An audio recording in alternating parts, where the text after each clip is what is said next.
সুকান্ত, একেবারে শুরুর দিন থেকে অর্থাৎ মঙ্গলবার দুপুরে এই ঘটনা হওয়ার পর থেকে গ্রাউন্ড জিরোতে তুমি আমাদের বারবার দেখিয়েছো মানুষজনের আতঙ্কের সেই ছবি, কিভাবে এলাকা দোকানপাট বন্ধ হয়ে গিয়েছিল। এখন একেবারে পর্যটক শূন্য পেহেলগাঁও আমরা জানি, কিন্তু সামগ্রিকভাবে এই মুহূর্তে রাজনৈতিক উত্তাপই বা কতটা?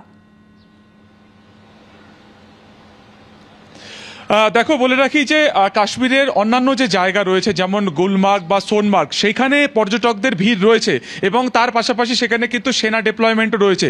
কিন্তু একেবারে ঘটনার দিন থেকে বলা যায় যে 22 তারিখের পর থেকে কার্যত শুনশান বা অঘোষিত একটা লকডাউন কিন্তু চলছে এই পেহেলগামে। আমরা রয়েছি ঠিক যে পয়েন্টে, সেটা তোমাকে দেখানোর চেষ্টা করবো 116 নম্বর ব্যাটালিয়ন, অর্থাৎ এই বাইসারান ভ্যালি যা মিনি সুইজারল্যান্ড বলে পর্যটক মহলে পরিচিত, সেই উপত্যকার সব থেকে কাছের ছাউনি হচ্ছে এই 116 নম্বর ব্যাটালিয়ন। ঠিক এই পয়েন্ট থেকে এই যে সামনে যে জওয়ানদের থেকে তুমি দেখতে পাচ্ছ, এবং আমরা দেখতে পাচ্ছি যে এই যে রাস্তার সামনে এখন এই মুহূর্তে কাটা তার দিয়ে কার্যত তার রাস্তা পুরোপুরি বন্ধ করে দেওয়া হয়েছে।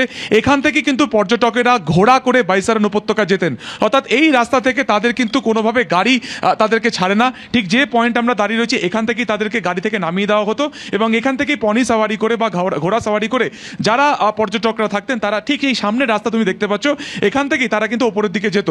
সামনের যে রাস্তা পুরোটাই কিন্তু বোল্ডার এবং কাদা মাটি, অর্থাৎ যেখান থেকে শুধুমাত্র ঘোড়াই যেতে পারে, তার সেই ঘোড়ার পিঠে উঠেই কিন্তু যারা পর্যটকরা ছিলেন তারা কিন্তু এখান থেকে সরাসরি বৈশারণ উপত্যকা যেতেন। অর্থাৎ ঘটনার দিনকে 2:20 থেকে 2:30 নাগাদ এই ঘটনাটি ঘটে। তার ঠিক আগে যারা পর্যটকরা ছিলেন এখান থেকেই তারা কিন্তু সামনে বৈশারণ উপত্যকা গিয়েছিলেন এবং সেখানেই কার্যত তাদেরকে কিন্তু হামলার শিকার হতে হয়। এবং সবথেকে গুরুত্বপূর্ণ, বারবার যে প্রশ্ন উঠে আসছে যে কেন বৈশারণ উপত্যকাকে চয়েস করা হলো, তার একটা বড় কারণ হচ্ছে এই পেহেলগামে যে কটি পয়েন্ট রয়েছে, অর্থাৎ আরু ভ্যালি, বেতাব ভ্যালি কিংবা চন্দনওয়াড়ি, এই প্রত্যেকটি জায়গাতে কিন্তু সেনা ছাউনি একেবারে স্পটের কাছাকাছি রয়েছে। কিন্তু একমাত্র এই বাইসারান উপত্যকা, যেখানে প্রায় 6 কিলোমিটার যেতে হয় বা 6 কিলোমিটার আগে হচ্ছে 116 নম্বর ব্যাটালিয়ন, অর্থাৎ সেনাবাহিনীকে এই ঘটনার পরে স্পটে পৌঁছতে কিন্তু বেশ কিছুটা সময় লাগবে। এটা কিন্তু জঙ্গিরা বা যারা হামলা করেছিলেন সেই হামলাকারীরা আগে থেকেই তার ক্যালকুলেশন বা তার হিসেব তাদের কাছে ছিল। ফলত তারা অত্যন্ত ধীর গতিতে জঙ্গল এরিয়া থেকে বেরোয়। প্রত্যেকের যারা টুরিস্ট ছিলেন তাদের নাম, ধর্ম, পরিচয় তাদের কাছ থেকে জেনে একেবারে তাদেরকে সুনির্দিষ্টভাবে টার্গেট করে তাদেরকে খুন করে এবং পায়ে হেঁটে তারা কিন্তু সেই উপত্যকার জঙ্গলে তারা মিলিয়ে যায়। এবং সেনাবাহিনীর তরফে এই যে ডিস্টেন্স রয়েছে, এই যে খর্বকায় রাস্তা রয়েছে, এই রাস্তা ক্রস করে তাদের কিন্তু বৈশারণ উপত্যকা যেতে যথেষ্ট বেগ পেতে হয়। এবং তুমি দেখতে পাচ্ছ যে এই মুহূর্তে পুরোপুরি ব্যারিকেড করে দেওয়া হয়েছে, অর্থাৎ কাউকে এই ব্যারিকেডের ভেতরে অ্যালাউ করা হচ্ছে না।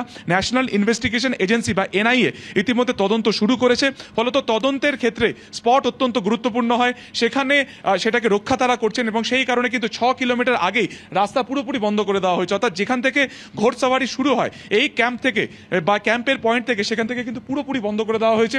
সিআরপিএফ যারা রয়েছেন তাদেরকে মোতায়েন করে রাখা হয়েছে এবং গোটা ভ্যালির যদি ছবিটা তোমাকে বলি, পুরোটাই কার্যত অঘোষিত লকডাউন বলা যায়।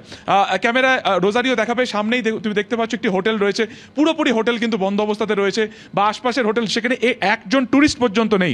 এবং পেহেলগাম কার্যত কারফিউ জারি হয়েছে, একেবারে অঘোষিত কারফিউ জারি হয়েছে। যে দৃশ্য কিন্তু শ্রীনগর কিংবা কাশ্মীরের অন্য যে সমস্ত পয়েন্ট রয়েছে সেখানে অনেকটাই সেই ছবি কিন্তু আগের মতন রয়েছে, অর্থাৎ সেখানে পর্যটকরা রয়েছেন।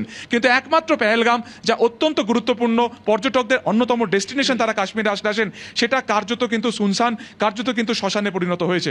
যারা এখানকার ব্যবসায়ী, যারা এখানকার ট্যাক্সি ড্রাইভার, যারা এখানে ঘোড়া সাওয়ারি করেন, তারা প্রভূত কার্যত বলা যায় যে তারা ব্যবসায়িক ক্ষতির সম্মুখীন হয়েছেন। তারা বলছেন যে মে জুন মাস পর্যন্ত এই পেহেলগামের বিভিন্ন হোটেল কিন্তু পুরো বুক ছিল, যা কার্যত সমস্ত কিছু বাতিল করে দেওয়া হয়েছে। আমরা জানি জুলাই মাসে অমরনাথ যাত্রা রয়েছে এবং অমরনাথ যাত্রার ক্ষেত্রে কিন্তু পেহেলগাম অত্যন্ত গুরুত্বপূর্ণ। চন্দনওয়াড়ি হয়ে পেহেলগামে তাদের শেল্টার হয় এবং এখান থেকে তারা কিন্তু যাতায়াত করেন। ফলত উদ্ভূত পরিস্থিতিতে দাঁড়িয়ে সেই অমরনাথ যাত্রার কি হবে, কি ভবিষ্যৎ, তাও কিন্তু এখনো জানা যাচ্ছে না।